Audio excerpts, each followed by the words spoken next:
la Première Dame, bonsoir. Bonsoir, Merci de nous faire l'honneur de recevoir chez vous je vous en prie. une émission qu'on allait produire en plein air, mais pour raison de pluie, nous sommes obligés de rentrer dans un de vos salons.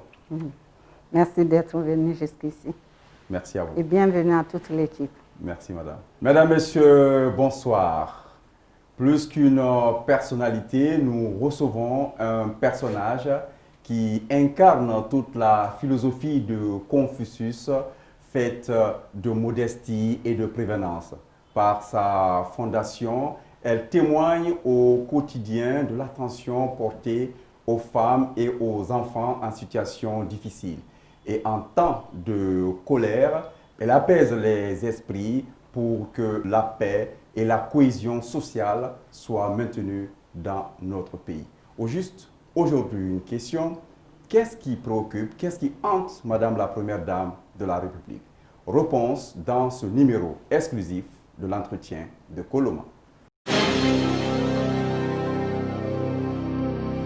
Merci de nous accepter chez vous ce soir. Nous avons pour invité Madame la Première Dame de la République. Une fois encore, Madame, merci de nous accepter ici. Je vous en prie. Madame, Merci de vous intéresser à moi et à ce que je fais. Merci, Madame.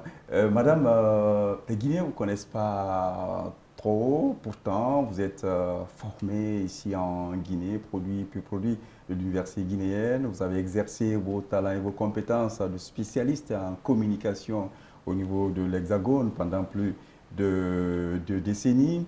Revenu au pays, Madame, depuis 2010, vous êtes première dame de la République. En ce moment même, vous êtes en tournée dans le Grand Conakry.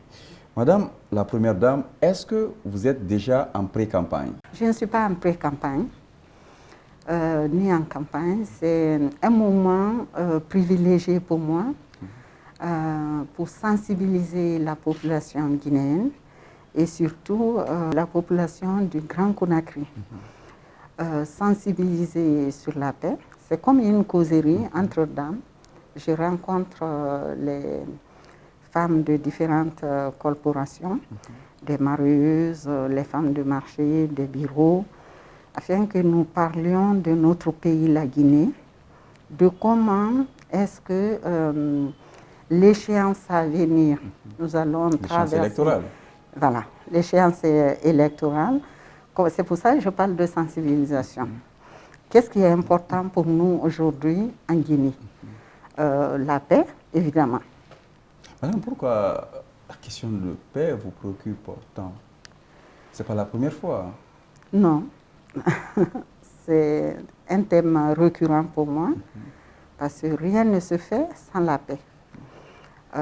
Qu'on soit riche ou pauvre, quand il y a la guerre, ou quand il y a des conflits ou des mésententes, c'est sûr que personne n'est tranquille, consciencieusement tranquille.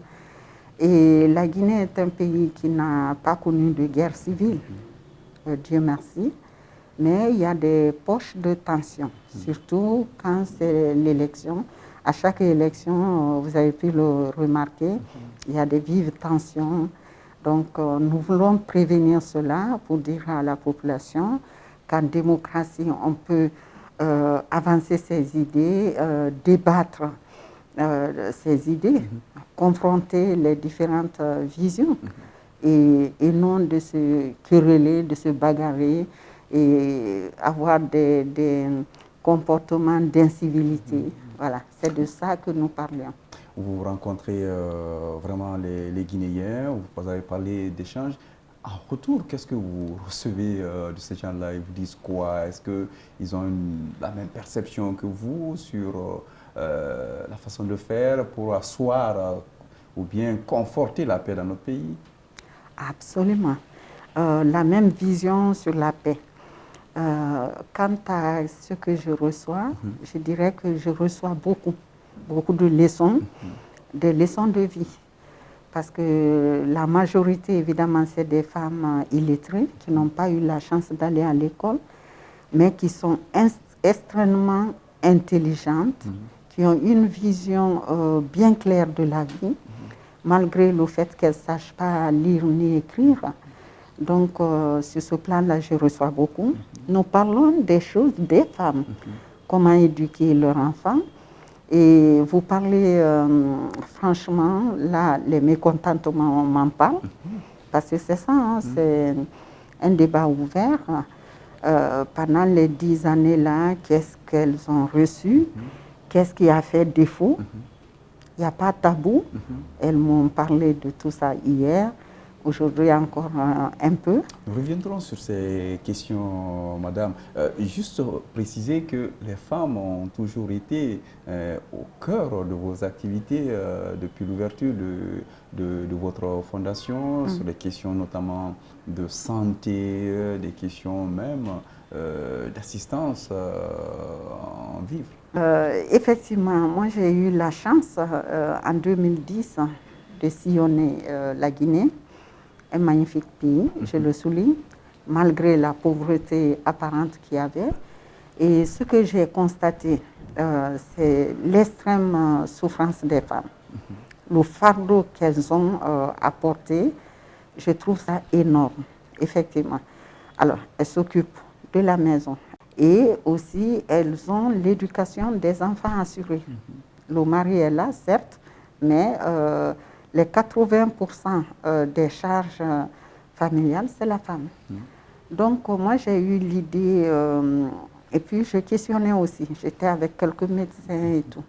Et j'ai eu l'idée de créer une ONG me disant, si jamais mon mari accède au pouvoir, voilà ce que je ferai pour les femmes guinéennes.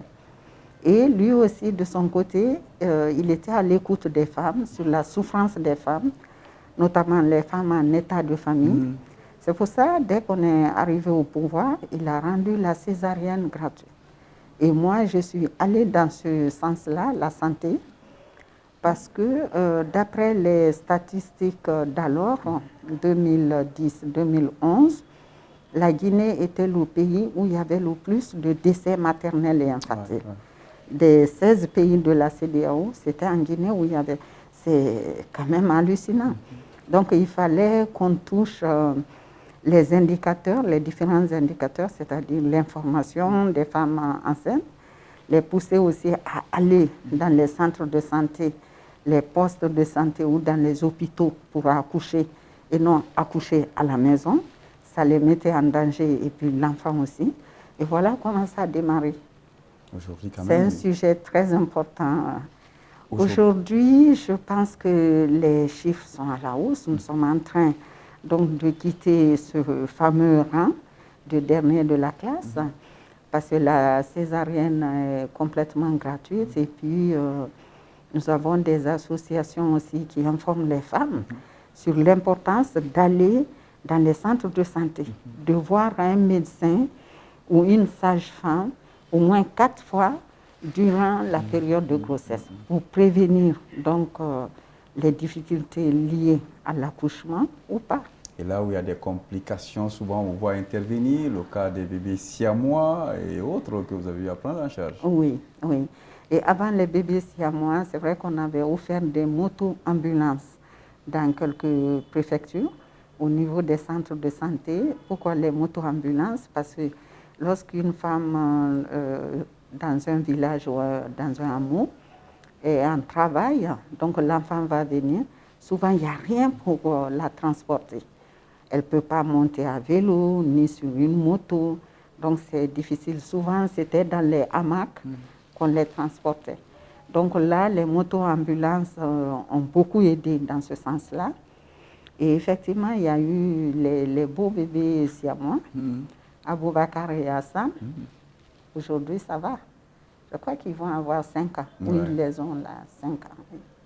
Est-ce que le sort, la situation de ces bébés-là, siamois aujourd'hui, dont vous êtes fiers, comme tous les Guinéens, de parler, reflète un peu la situation de la santé maternelle, c'est-à-dire d'un point un peu au rouge, difficile, et aujourd'hui avec un peu de sourire sur certains rêves. Est-ce que vous-même, vous percevez cela aujourd'hui en faisant en jetant le regard sur le rétroviseur, la réalité du terrain? La situation générale, lorsqu'on compte aujourd'hui le nombre de centres de santé, la Fondation même en a réalisé 5. Et ce que l'État a réalisé, c'est dans les 300. Je n'ai pas les chiffres en tête, mais c'est vrai qu'il y a eu beaucoup de construction de centres de santé, d'hôpitaux, de postes de santé, ce qui améliore obligatoirement la santé des femmes. Donc, et puis, il y a la sensibilisation aussi pour leur dire de ne pas rester à la maison. Il faut aller dans les centres de santé. Et vous continuez toujours à vous investir dans ce sens-là, en déployant notamment dans le sens de la coopération internationale. Vous avez un moment avec la Fondation Merck et qui va dans le sens d'ailleurs de la procréation assistée. Effectivement, avec la Fondation Merck, nous avons pu bénéficier de bourses pour la procréation assistée en Inde. Et quelques jeunes médecins guinéens sont allés en Inde dans les domaines de l'oncologie, du diabète et puis de la procréation assistée. Il y a aussi l'éducation qui vous préoccupe. En éducation, idem, nous avons une vingtaine d'enfants boursiers en Malaisie et avec la Fondation Rochas au Nigeria. Donc ça, c'est des jeunes niveau collège qui nous ont demandé d'envoyer. Et la sélection a été drastique parce qu'il fallait prendre des enfants des familles pauvres, orphelins ou familles pauvres. Donc c'est ça. Ces enfants sont là-bas aujourd'hui. Ça fait 4 ans de coopération et tout se passe bien. Madame, vous assistez les femmes, vous assistez les enfants, mais est-ce que vous-même, vous êtes fière de ce que vous faites? Est-ce que c'est suffisant pour ces enfants et ces femmes? C'est déjà quelque chose, mais ce n'est pas suffisant.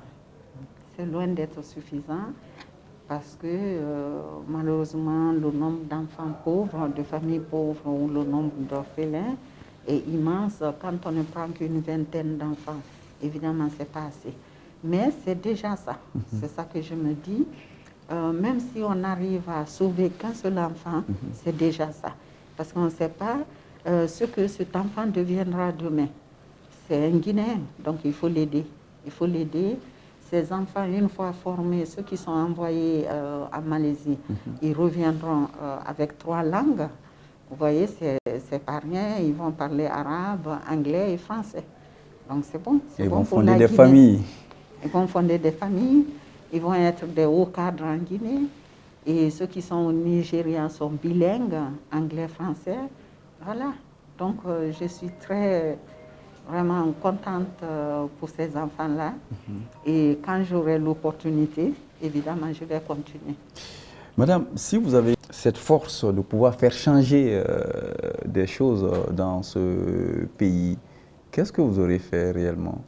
Quelles seront vos priorités? C'est évident, c'est la femme. Comme je l'ai dit, quand on aide une femme, on a aidé 15-20 personnes.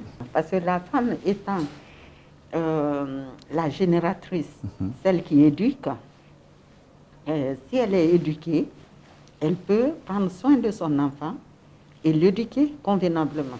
C'est cette philosophie-là qui vous conduit, même en termes de sensibilisation pour la paix, de vous adresser d'abord aux femmes? Je m'adresse d'abord aux femmes parce que elles sont au centre. Je reviens là-dessus. La femme, elle peut parler à son enfant, elle peut parler à son mari, elle peut parler à son frère. Donc sur la violence notamment, c'est ça. Madame, on sent, peut-être qu'on l'a toujours dit, vous êtes d'une sensibilité extraordinaire quand vous parlez de femmes. On sent qu'il y a l'émotion. En Haute-Guinée, on m'a fait cadeau de parcelles, 1 hectare, et je suis en train de construire un centre d'activité pour les femmes. Donc, un centre d'alphabétisation, de teinture, saponification, toutes les activités des femmes. Mais ce qui est innovant, c'est qu'on va les éduquer, les apprendre à lire et à écrire. Et pour vous, c'est ça la clé vraiment du développement? D'ailleurs, on comprend ça pourquoi. Ça va être l'une des clés. Ce n'est pas la clé, ça va être l'une des clés pour que le pays évolue à travers l'éducation, la santé. C'est les 2 choses d'abord.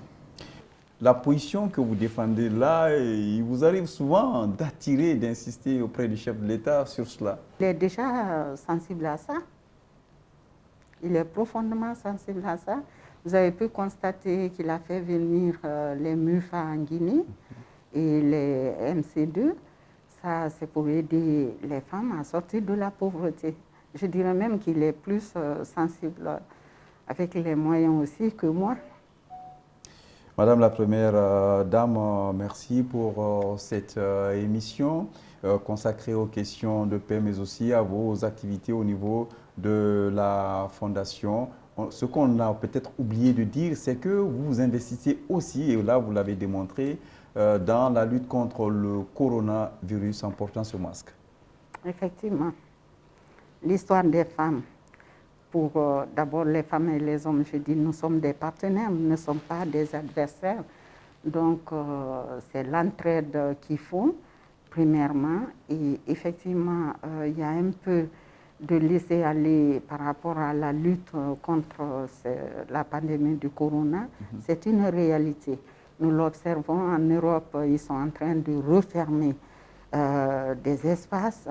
Donc, nous, en Guinée, on peut féliciter donc le ministère de la Santé, le gouvernement, ça a été bien géré. Et nous avons l'habitude, avec l'autre pandémie que nous avons eu, le virus Ebola, donc le lavage des mains et tout ça, nous sommes habitués. Mais c'est vrai que le port des masques, ça c'est une autre histoire. Et ça protège, c'est ce qu'il faut qu'on apprenne en attendant que la pandémie aille ailleurs. Madame, peut-être que vous tolérez quand même le fait que je n'ai pas eu à porter le masque parce que j'ai gardé les 1,5 m de distance. Oh, il y a la distance.